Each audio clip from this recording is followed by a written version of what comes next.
세례 요한은 당시 유대왕 헤롯이 그의 이복 형제의 아내를 취한 것을 비판했다는 이유로 감옥에 갇힙니다. 유대왕 헤롯 안디바는 그의 배다른 형제 빌립의 아내이자 자신과 조카 관계였던 여인 헤로디아에게 반해서 자신과 20년 넘게 같이 살았던 부인과 이혼하고 헤로디아를 취했습니다.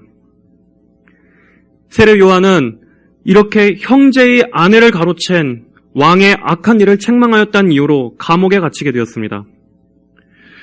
오늘 마태복음 11장 2절에서는 세례 요한이 그의 제자들을 예수님께 보내어 여쭙는 장면이 나옵니다. 2절, 3절에 제자들을 보내어 그분께 말하기를 오실 그분이 선생님이십니까?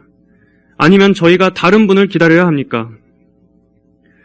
이 구절에 대한 현대의 주류 해석은 예수님의 사역이 기대와 달라서 세례 요한조차 믿음이 흔들렸기 때문에 예수님에 대한 의혹을 풀기 위해서 제자들을 보낸 것이라고 해석합니다. 세례 요한은 예수님께서 구원자시라고 소개하는 것을 영광스럽게 생각했습니다. 하지만 이후에 되어지는 상황이 자신의 예상과는 달리 진행되자 세례 요한은 혼란을 느낍니다. 세례 요한은 강력한 회개를 촉구했던 선지자였습니다. 그리고 곧 예수님께서 오시면 그분은 즉시 이 세상을 불로써 심판하실 것이라 외쳤습니다.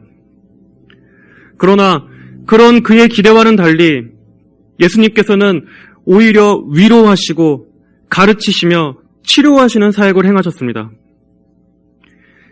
세례 요한은 현재 옥에 갇혀 있고 이제 자기의 목숨을 잃을 날이 멀지 않았음을 느낍니다. 그분이 메시아시라면 왜 나는 이렇게 옥에 갇혀 죽음을 맞이해야 하는가? 그래서 제자들을 보내서 예수님께서 과연 오실 메시아가 맞는지 대신 여쭈어 본 것이었다고 주석가들은 해석합니다. 하지만 칼빈이나 제이시 라일, 매튜 풀 같은 고전적인 주석가들은 이러한 해석에 동의하지 않습니다. 오히려 이러한 질문은 세례 요한 자신의 의혹이 아닌 그의 제자들이 갖고 있었던 의심을 풀어주기 위해서였다고 해석합니다. 세례 요한의 제자들이 예수님께 대한 확신이 아직 부족했기 때문에 예수님 자신께서 직접 말씀하시는 것을 그들에게 들려주기 위해서였다고 봅니다. 그것을 통해서 예수님의 사역과 그분이 메시아이심을 다시 한번 이 세상에 공개적으로 확증하기 위한 것이었다는 겁니다. 저 역시도 이 후자의 해석에 동의합니다. 예수님께서는 세례 요한의 제자들에게 이렇게 말씀하셨습니다. 11장 5절에 맹인들이 보고 안진뱅이들이 걷고 나병 환자들이 깨끗해지고 귀머거리들이 들으며 죽은 자들이 살아나고 가난한 자들이 복음을 듣는다. 예수님께서는 자신이 메시아인 것에 대한 가장 확실한 증거를 말씀하십니다. 바로 예수님께서 예언의 성취이자 계시의 성취이심을 확인해 주신 것입니다. 예수님께서 오시기 700년 전 이사야 선지자는 오실 메시아에 대해 이렇게 예언했습니다.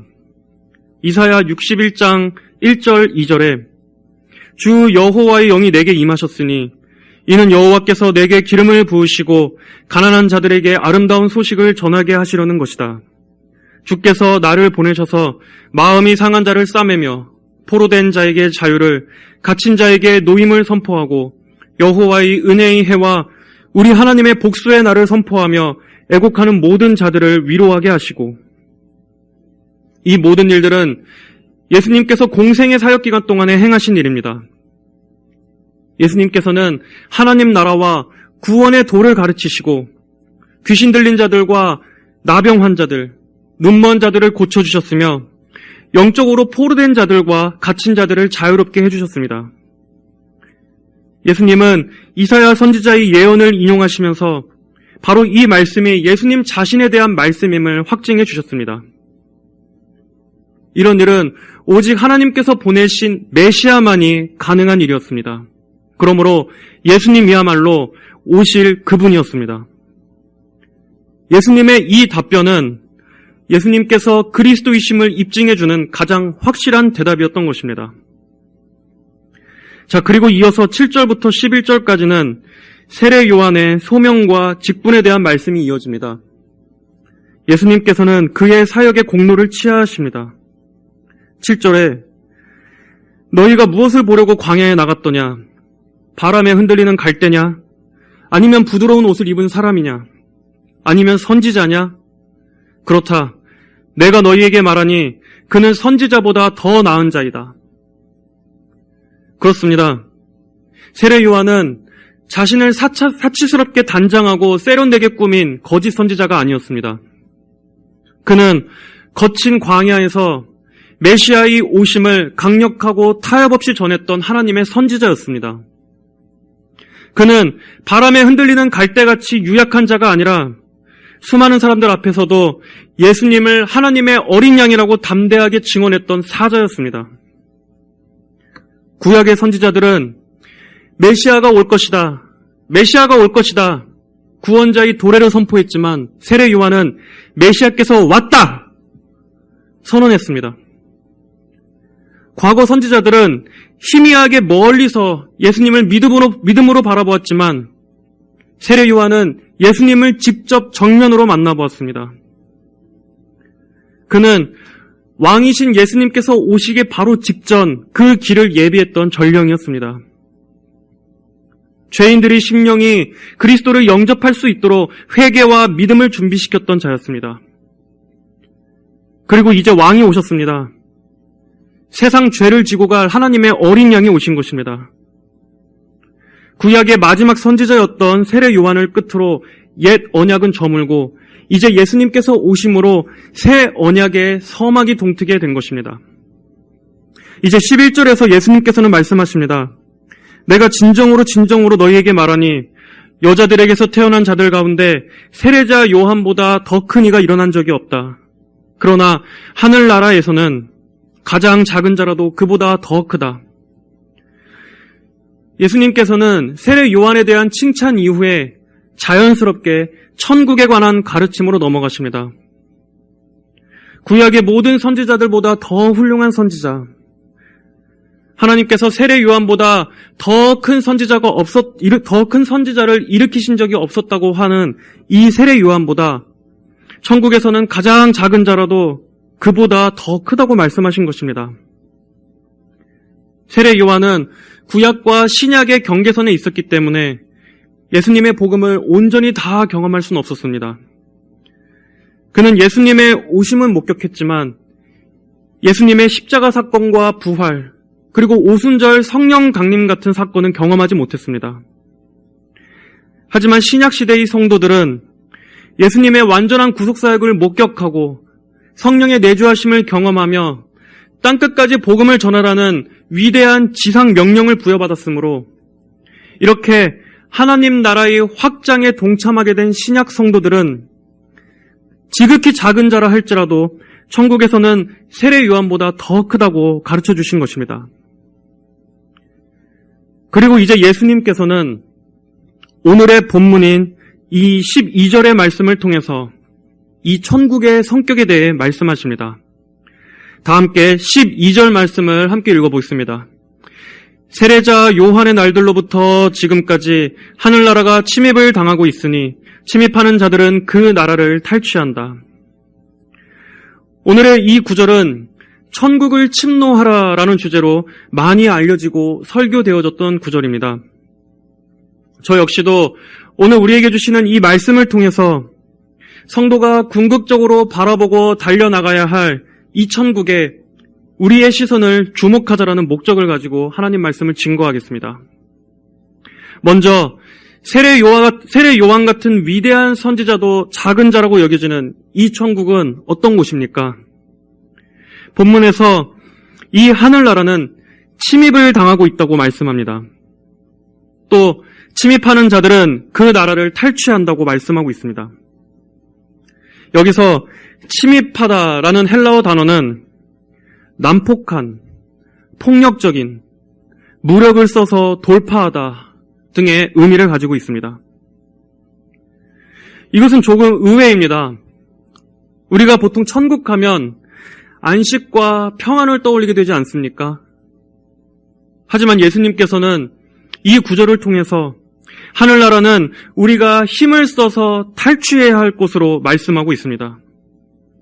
천국은 우리가 성을 함락시키듯이 돌진하여 빼앗아야 하는 곳이라는 것입니다. 이 말씀의 본 의미를 쉽게 이해하려면 양우리를 연상해 보시면 됩니다. 초원에서 목자들이 양을 칠 때 밤이 되면 목자는 양들을 우리로 몰아넣고 문을 잠급니다. 그리고 목자는 밤새 그 양우리 문 곁에 기대서서 양들이 밖으로 나오지 못하도록 합니다. 그러다 이제 아침이 밝아 목자가 양우리의 문을 열 때 그 순간 갇혀있던 양들이 좁은 문으로 힘차게 뛰쳐나오는 그 모습을 생각해 보시면 됩니다. 예수님께서는 마치 우리 속에 있는 양들이 힘껏 밖으로 뛰쳐나가는 것처럼 이렇게 성도가 천국을 향해서 저돌적으로 돌진해야 한다는 것을 강조하시는 것입니다. 또 이 말씀에 다른 해석도 있습니다. 세례 요한 이후로 이제 예수님께서 오심으로써 하늘나라가 이 땅에 임했습니다. 그 하나님 나라는 복음을 통해서 더욱 힘차게 뻗어나갈 것입니다. 그러나 그 나라는 회방을 받고 있습니다. 세례 요한이 옥에 갇혔던 것처럼, 그리고 그가 얼마 뒤에 곧 죽게 될 것처럼, 또 복음의 확산을 방해하는 대적자들이 존재하는 것처럼 천국은 항상 대적들의 방해가 있다는 것입니다. 이러한 해석은 침입하다라는 단어가 가진 폭력적인 뉘앙스와 또 침입을 당한다라는 이 수동적인 성격에 더 주목한 해석입니다. 저는 이 두 가지 해석 다 종합해서 이해할 수 있다고 생각합니다. 마귀와 그의 하수인들은 하나님 나라의 확장을 저지하고 막기 위해서 길을 쓸 것이지만 그럼에도 성도는 그 어떠한 방해와 장애물에도 굴하지 않고 천국을 향해 힘써 돌진해야 합니다. 이 말씀은 우리 성도의 정체성을 일깨워줍니다. 예수님을 믿고 성도가 된 그 순간부터 이제 우리는 천국이라는 결승점을 향해 달려가는 존재라는 것을 알아야 합니다. 구원받은 이후에 구원의 기쁨과 환희에만 그치는 것이 아니라 이제 우리는 중대한 사명을 부여받았습니다. 우리의 모든 생각과 관심을 천국에 집중시키고 온 힘을 다해서 천국을 향해 뛰어야 한다는 임무입니다. 이 한 가지 목적의 시선을 딱 고정하고 이제는 뒤를 돌아보지 않아야 합니다. 물론 우리가 예수님을 믿고 거듭날 때 천국은 주어지고 임하는 것입니다. 하지만 한편으로 우리는 천국을 향해서 나아가는 것이기도 합니다. 하나님께서는 우리에게 천국을 예비해 주셨지만 그렇다고 우리가 아무것도 하지 않은 채 그저 무기력하게 그 날이 오기만 기다리라고 하시지 않으셨습니다. 성경은 우리가 느긋하게 안주하면서 안일하게 천국을 기다리는 태도를 지지하지 않습니다. 한 번 구원은 영원한 것이니까 우리는 그 어떤 힘도 기울이지 않고 그저 태평하게 있으라고 말씀하시지 않습니다. 오히려 교회 역사상 위대한 칼빈주의 설교자들은 힘써 천국을 침노하라고 설교했습니다. 천국으로의 입성을 위해서 우리의 마음과 온 힘과 정성을 다해 최고의 노력을 기울일 것을 촉구했습니다. 여기 본문에서는 하나님 나라에 들어가는 것을 침입한다고 표현하고 있습니다. 이것은 분명 어려움이 있다는 것을 전제하는 것입니다. 거기에는 방해하는 여러 어려움과 난관이 있음을 보여주는 것입니다. 그렇기 때문에 성경은 좁은 문 들어가기를 힘쓰라 라고 말씀했습니다. 누가복음 13장 24절에 좁은 문으로 들어가기를 힘써라. 내가 너희에게 말하니 많은 이들이 들어가려고 해도 들어가지 못할 것이기 때문이다. 또 마태복음 7장 13절 14절에 좁은 문으로 들어가라. 멸망에 이르는 문은 넓고 그 길이 널찍해서 그리로 들어가는 자들이 많으나 생명에 이르는 문은 좁고 그 길이 험해서 그곳을 찾는 자들이 적다. 그곳은 넓은 문이 아닙니다. 좁은 문입니다. 그곳으로 가는 길 역시 좁고 험한 길입니다. 문 자체도 좁지만 그 문까지 가는 길 역시 너무나 좁고 험난해서 사람들이 결코 가려 하지 않는 길입니다. 그리고 그것은 길이라고 표현하고 있습니다. 잠깐이 아닌 계속해서 지속적으로 걸어가야 하는 길입니다. 성도의 인생 전체를 거쳐서 걸어가야 하는 길입니다. 그리고 여기서 험하다는 것은 우겨쌈을 당하다, 환난을 받는다는 의미를 가지고 있습니다. 이렇게 그 길은 고통스럽고 험한 길입니다. 만약 넓고 편한 길이었다면 힘쓰라는 명령이 주어지지도 않았을 것입니다. 하지만 성경은 이 길을 통과해서 좁은 문으로 들어가라고 명령합니다. 그것도 힘을 써서 들어가야 합니다. 온 힘을 다해서 우리의 모든 열심을 다해서 추구할 만큼 구원과 천국은 가치가 있는 것이기 때문입니다. 그 문이 영생에 이르는 문이기 때문입니다. 오늘의 본문 말씀인 이 침입하라와 또 인용 구절인 방금 마태복음 7장 13절에 이 좁은 문으로 들어가라는 말씀에서 우리는 구원을 위한 인간의 책임에 대해 발견합니다. 구원은 전적인 하나님의 은혜이자 하나님의 주권이지만 그럼에도 성경은 인간의 책임과 인간의 의지를 제거하지 않습니다. 구원은 하나님의 절대 주권에 속한 것이니 너희는 죄를 지어도 괜찮고 태만해도 괜찮고 그 어떤 노력을 하지 않아도 하나님께서 다 구원하실 것이다 하는 것이 아니라는 말씀입니다. 만약 그렇다면 우리가 구원받지 못한 책임을 하나님께 돌려야 될 것입니다. 그러나 성경은 하나님의 주권을 강조함과 동시에 인간의 책임도 강조합니다. 그렇기 때문에 인간이 심판받는 것입니다. 분명한 성경의 명령에도 인간이 자기 스스로 불신앙과 태만으로 인해서 그 명령을 거부했기 때문입니다. 하나님의 구원 예정과 인간의 책임은 서로 모순되지 않습니다. 하나님의 주권이 인간이 불신앙으로 인해서 구원을 거절하는데 변명거리가 되지 못하는 것입니다. 하지만 하늘나라로 침입하는 자들, 좁은 문으로 들어가기를 힘쓰는 자들, 그들은 비록 소수이기는 하나 그리스도의 복음을 통해서 구원의 빛을 발견한 사람들입니다. 예수님의 피로 죄 씻음 받고 영생을 얻게 된 자들입니다. 그들은 거기에 만족하지 않고 이제 물불을 안 가리고 오직 천국에 입성하기 위해 전력 질주합니다. 그들은 안주하지 않습니다.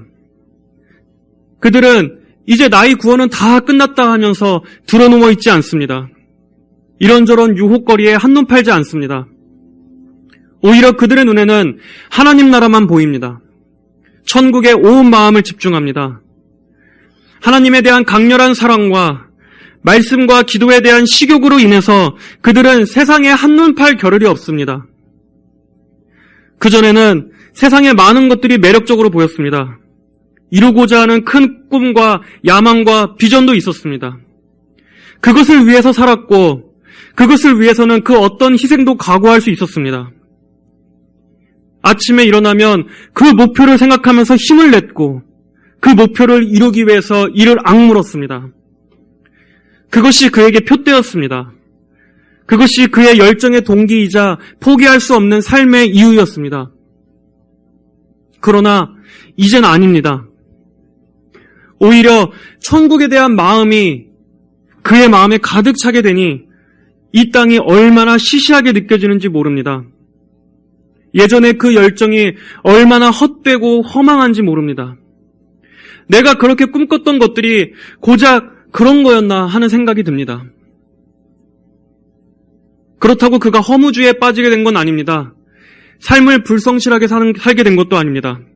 다만 그는 더 진정으로 가치 있고 아름다운 목적을 발견했을 뿐입니다. 더 영광스럽고 존귀한 것이 그를 사로잡았기 때문에 바로 그 천국의 영원함에 비한다면 자신이 예전에 바랬던 그 열망은 지극히 초라하고 일시적이며 그의 영생에 아무런 도움이 안 됐던 것임을 깨닫게 되는 것입니다. 이제 이런 허무함을 알자 천국을 위해서 보화를 쌓고 천국을 위해서 씨를 뿌리는 것만이 진정으로 값진 것임을 깨닫게 됩니다. 그리고 그러한 것들을 깨닫게 된 자들은 천국으로 침입하기 위해서 자신의 인생을 주님께 드립니다. 생명에 이르는 문에 들어가기 위해서 좁고 험난한 길을 기꺼이 갑니다. 그곳에 계시는 주님 때문에 모든 것을 희생해서라도 그 길을 걸어갑니다. 이것이 하나님께서 성도들에게 주시는 놀라운 은혜입니다. 하나님께서는 성도들의 마음에 이러한 은혜를 주셔서 성도가 천국을 침입하는 이 길을 끝까지 갈 수 있도록 힘을 주시고 은혜의 땔감도 공급해 주십니다. 빌립보서 2장 13절에 너희 안에서 행하시는 분은 하나님이시므로 그분의 기쁘신 뜻을 위하여 너희로 자원하여 행하게 하신다. 하나님께서는 우리 안에서 이 천국을 향한 소망, 천국을 향한 열렬하고도 뜨거운 이 소망을 주셔서 그 선한 일을 시작하셔서 그리스도 예수의 날까지 이 일을 이루어 가십니다. 세상의 표대가 아닌 영생을 위한 표대를 향해서 성도가 인내하며 싸워나갈 수 있도록 힘을 공급해 주십니다. 우리의 힘과 의지가 아닙니다. 하나님의 능력과 도우심을 힘입어서 달려가는 것입니다. 하지만 이 일을 기뻐하지 않는 존재가 있습니다. 바로 마귀와 세상, 그리고 우리의 죄입니다. 마귀는 자신의 왕국에서 노예였던 한 영혼이 예수님을 믿고 이제 그곳에서 도망치고자 하는 것을 절대로 가만 놔두지 않습니다. 마귀는 성도의 발목을 잡기 위해서 총력을 기울입니다. 복음을 설교하는 설교자의 입을 막아서 영혼들이 구원과 천국을 열망하지 못하도록 눈과 귀를 가립니다. 성도들이 천국을 향해서 몸부림치지 않도록 다양한 유혹거리로 성도들의 눈을 세상의 관심사로 돌립니다. 사람을 통해서, 기회를 통해서, 또는 욕망이라는 미끼를 곳곳에 배치해서 영혼들이 그 미끼를 물고 지옥으로 가게 하는 것입니다. 우리는 마귀가 게으르지 않다는 것을 알아야 합니다. 마귀의 종들 역시 게으르지 않습니다. 욥기를 보면 마귀는 쉬지 않고 두루 돌아다닌다고 말하고 있습니다. 또 그는 우는 사자와 같이 삼킬 자를 찾는다고 말씀하기도 합니다. 가룟 유다도 예수님을 팔기 위해서 밤 늦은 시간까지 부지런히 악을 도모했습니다. 이처럼 마귀는 부지런히 천국을 향해 달려가는 성도들의 발목을 잡기 위해서 따라오고 있습니다. 또 세상은 어떻습니까? 천국을 향해 달려가는 성도에게 세상은 야유하고 조롱합니다. 그리스도인을 종교적인 광신자나 상종하지 말아야 할 전염병처럼 비난합니다. 때로는 아주 달콤하고 친밀한 지인의 모습으로 다가오기도 합니다. 불신자인 애인을 통해서도 그렇게 열심히 신앙생활하지 말라고 달콤한 사랑으로 포장한 지옥의 거짓말로 다가오기도 합니다. 또 우리 안에 죄는 어떻습니까? 죄는 천국을 향해 뛰어가는 성도의 발을 크게 넘어뜨립니다. 또 하나님에 대한 우리의 사랑은 식어지게 만듭니다. 그리스도인으로서 거룩하게 살아가는 능력을 약화시킵니다. 그뿐 아니라 죄는 중독성이 있고 내성이 생기게 만들기 때문에 잠깐의 죄도 계속 반복하게 되면 그로 인해서 성도의 마음이 강팍해지고 굳어지게 됩니다. 그리고 그 상태를 계속 방치하게 되면 하나님의 책망이 들리지 않습니다. 설교자의 말도 듣기 싫어집니다. 영혼이 혼미해져서 예배 시간만 되면 졸음이 쏟아지고 말씀과 기도에 힘을 내는 것도 점점 귀찮아집니다. 물론 성도에게도 이러한 때는 다 있습니다. 때로는 잠깐 앉아서 쉬고 싶을 때도 물론 있습니다. 잠깐의 휴식 역시 하나님께서 성도를 회복시켜 주시는 귀한 은혜이기도 합니다. 하지만 마귀와 죄는 교활해서 우리가 잠깐만 쉬자 하는 이 생각조차도 게으름과 나태함으로 바꿔버릴 수 있습니다. 우리도 모르는 사이에 그 자리에 계속 눌러 앉아있게 만드는 것입니다. 그로 인해서 우리는 많은 시간을 허비하고 예전의 그 열정을 영원히 잃어버릴 수도 있습니다. 이렇게 천국을 잃어버린 자들이 얼마나 많습니까? 그들은 구원의 여정에서 탈락된 것이 아니라 애초에 거듭난 적이 없는 것입니다. 그저 잠깐 빛이 비쳤을 뿐, 번개가 큰 소리를 내면서 크게 번쩍이다가 이내 사라지는 것처럼 구원이 없었던 자들입니다. 우리는 비록 넘어진다고 해도 이렇게 천국과 영원히 멀어진 부류에 속해서는 안 되겠습니다. 성도는 예수님을 믿게 되면서 또 하나의 신분이 됩니다. 바로 그리스도의 군사라는 신분입니다. 여호수아의 군대가 가나안에 입성하기 위해서 전투를 벌였듯이 성도 역시 천국에 입성하기까지는 마귀와 보이지 않는 영들과 불신앙과 죄라는 적군과 싸워야 합니다. 천국으로 침입하라는 이 뜻이 무력을 사용해서 돌파한다는 뜻을 담고 있다고 해서 우리가 무력을 통해서 이 땅에 천국을 건설해야 한다는 뜻이 아닙니다. 우리는 우리에게 주신 영적인 무기를 통해서 천국을 침노해야 합니다. 바로 말씀과 기도입니다. 성도 여러분, 말씀에 대한 여러분의 식욕이 없어지지는 않았는지 점검해 보십시오. 여러분의 심령에 기도의 불이 꺼져가고 있지는 않은지 점검하십시오. 하나님에 대한 굶주림과 목마름이 덜해지고 있지는 않은지 여러분 자신을 돌아보십시오. 만약 그렇다면 그 상태를 그대로 방치하지 마시고 지금 즉시 하나님 앞에 무릎을 꿇고 하나님께서 주시는 새로운 은혜를 공급해달라고 구하셔야 합니다. 뭔가 열심이 생길 때까지 또는 새로운 자극이 생길 때까지 기다리자라는 생각은 성경적인 생각이 아닙니다. 여러분의 마음이 냉랭해지려고 하는 그 즉시 그때마다 무릎을 꿇으십시오. 기도를 통해서 하나님께서 위에서 주시는 신선한 은혜를 구하십시오. 참된 열정을 회복해 주실 때까지 끈기를 가지고 구하셔야 합니다.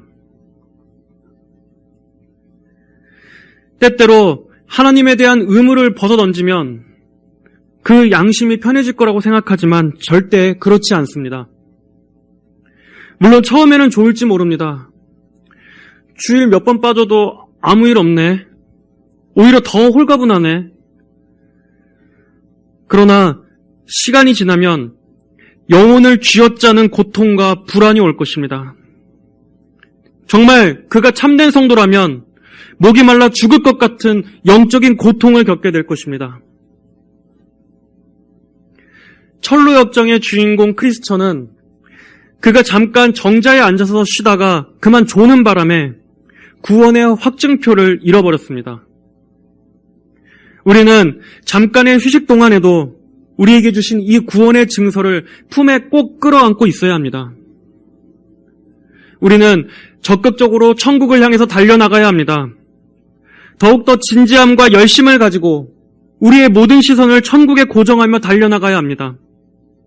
우리 자신을 스스로 분발하며 게으르고 나태한 우리 자신을 재촉하며 우리 자신을 부인하며 우리의 눈을 그리스도의 십자가에 고정해야 합니다. 그 어떤 것에도 굴하지 않는 열정과 열심을 가져야 합니다. 칼빈주의자들은 부지런하고 열심 있는 자들이었습니다. 게으르고 태만하게 하나님의 예정에만 의지하는 자들이 아니었습니다. 우리는 예수님께로부터 부여받은 이 사명을 위해서 우리의 생명을 걸어야 합니다. 이것이 충성된 군사의 자세입니다. 사도행전 14장 22절에서 사도 바울은 하나님 나라에 들어가려면 많은 환난을 겪어야 한다고 말했습니다. 설령 비록 피가 철철 나고 우리의 갑옷이 상하고 흠집이 생긴다 하더라도 천국에 입성하게 되면 주님께서는 그 모든 영광스러운 상처에 의의 면류관을 씌워주실 것입니다. 요한일서 2장 17절은 말씀합니다. 세상도 지나가고 세상의 정욕도 지나가지만 하나님의 뜻을 행하는 자는 영원히 거한다. 천국을 위한 수고와 노력은 고통스럽고 무거운 것이 아닙니다. 오히려 이 세상에서 죄 속에 찌들려서 죄 짐을 짊어지고 사는 것이 훨씬 더 무겁고 고통스러운 것입니다. 세상의 것은 다 지나갑니다. 불신자들은 영원하지 못한 이 세상의 정욕을 위해서 지옥을 침입하듯 살아갑니다. 그렇기 때문에 그들이 그렇게 열심으로 추구했던 그 지옥으로 가게 되는 것입니다. 하지만 성도는 하나님을 위해 살아갔던 그 성도의 믿음은 영원한 곳을 보장받습니다. 또한 천국을 위해 사는 것은 성도에게 진정한 기쁨과 힘을 줍니다. 우리는 이 땅에서 길을 잃지 않기 위해서 땅을 바라봅니다. 그러나 그럴수록 더욱더 헤매고 방황하게 됩니다. 그러나 역설적이게도 우리가 하늘의 시선을 고정하고 살아간다면 이 땅에서도 길을 잃지 않고 살아갈 수 있습니다. 오히려 삶의 목적이 더 분명해지는 것입니다. 성도 여러분, 사람들의 비난과 멸시를 감내하십시오. 천국을 향해 달려가는 우리의 발걸음을 향한 그 조롱과 야유를 감내하십시오. 그렇게 해서라도 천국을 향해서 뛰어야 할 만큼 천국은 가치가 있는 곳입니다. 아름답고 영광스러운 곳입니다. 평안과 안식이 있는 곳입니다. 하나님께서 우리를 위해서 누추한 곳을 예비하시지 않으셨을 겁니다. 그곳에는 완전한 기쁨과 완전한 복락이 있을 것입니다. 우리 주님께서 우리를 받아주시는 곳입니다. 우리가 천국을 향해서 사모하고 달려나가고자 할 때 그 경주는 우리 혼자의 힘으로 달려나가는 것이 아닙니다. 예수님께서 우리 앞에서 앞장서셔서 우리를 이끄시고 뒤에서는 우리의 불길이 꺼지지 않도록 땔감을 공급해 주십니다. 여러분, 거룩한 열정의 불이 꺼졌다면 하나님께 구하십시오. 마음에 불이 붙을 때까지 인내하며 계속 기도하십시오. 우리가 육신의 일에 몰입할수록 하늘의 일과는 멀어지게 됩니다. 그러나 하나님과 가까워질수록 우리는 헛된 세상의 정욕으로부터 멀어지게 됩니다. 우리 삶에 얼마나 불필요한 낭비가 많습니까? 퇴근 후에 드라마 볼 시간은 있으면서도 그 시간을 기도에 쏟지는 않습니다. 영화 보면서 맥주 한 캔 마실 마음은 있으면서도 천국을 위해서 씨를 뿌릴 마음은 없습니다. 하지만 만약 그 마음에 하나님에 대한 사모함이 가득하다면 집에 오자마자 가방을 내던지고 우리는 기도의 골방에서 무릎을 꿇을 것입니다. 하나님을 찾고 하나님께 기도하고자 하는 그 마음이 너무나 가득해서 우리는 짬이 날 때마다 하나님께 기도하는 데 힘을 쓸 것입니다. 게으르지 말고 부지런하며 영으로 뜨겁게 주님을 섬겨라. 다윗도 한가할 때 죄를 지었다는 것을 기억하십시오. 항상 기도에 힘쓴다면 우리는 하나님의 말씀과 하나님의 인도를 받게 될 것이지만 기도하지 않는다면 우리는 마귀의 음성과 마귀의 인도를 받게 될 것입니다. 우리는 이미 예수님을 주와 구세주로 영접하고 그리스도 안에서 확실한 구원의 보증을 받았지만 아직 영화의 상태에 이르러서 천국에 들어간 것은 아닙니다. 신분상 우리는 구원받은 성도이지만 아직 최종 목적지에 도착하지는 않았습니다. 그러나 머지않아 그 날을 맞이하게 될 것입니다. 여러분, 그 날까지 뒤를 돌아보지 마십시오. 한눈 팔지 마십시오. 낙심하고 주저앉아 있지 마십시오. 여러분의 육신의 그 쉼을 위해서 그 천국의 쉼을 포기하지 마십시오. 이 지상의 날은 짧습니다. 그리고 은혜의 때가 얼마 남지 않았습니다. 우리의 목표는 오직 하나입니다. 바로 영광스러운 천국에 입성하는 그날입니다. 그 날에 이르기까지 여러분 멈추지 마십시오. 그 목표를 흐리게 하는 그 어떤 근심과 어떠한 문제로도 여러분의 시선을 뺏기지 마십시오. 여러분에게는 주님께서 주신 영광스럽고 위대하고 중요한 사명이 달려 있습니다. 천국을 침입하라. 바로 이 목표에 우리의 마음과 시선을 고정하고 흔들림 없이 앞만 보고 달려나가시는 우리 성도분들이 되시기를 예수님의 이름으로 축복합니다. 다 함께 기도하겠습니다. 거룩하신 하나님 아버지 감사합니다. 주님, 우리에게 그 영혼의 눈을 뜨게 하여 주셔서 이 천국이 얼마나 영광스럽고 영화로운 곳인지를 보게 하여 주시옵소서. 그곳에 계시는 주님을 강렬히 사모하는 마음을 주셔서 그 주님께 가기 위해서 이 세상의 그 거짓되고 헛된 욕망들을 다 부인하고 오직 주님을 위해서 우리가 가진 전 재산을 다 팔아서라도 오직 천국을 향해 모든 열심과 마음을 다하는 그러한 믿음을 주시옵소서. 그러한 뜨거운 사랑을 주시옵소서. 우리의 마음에 이 강렬한 소원을 부어 주시옵소서. 감사드리며 살아계신 우리 주 예수님의 이름으로 기도하였습니다. 아멘.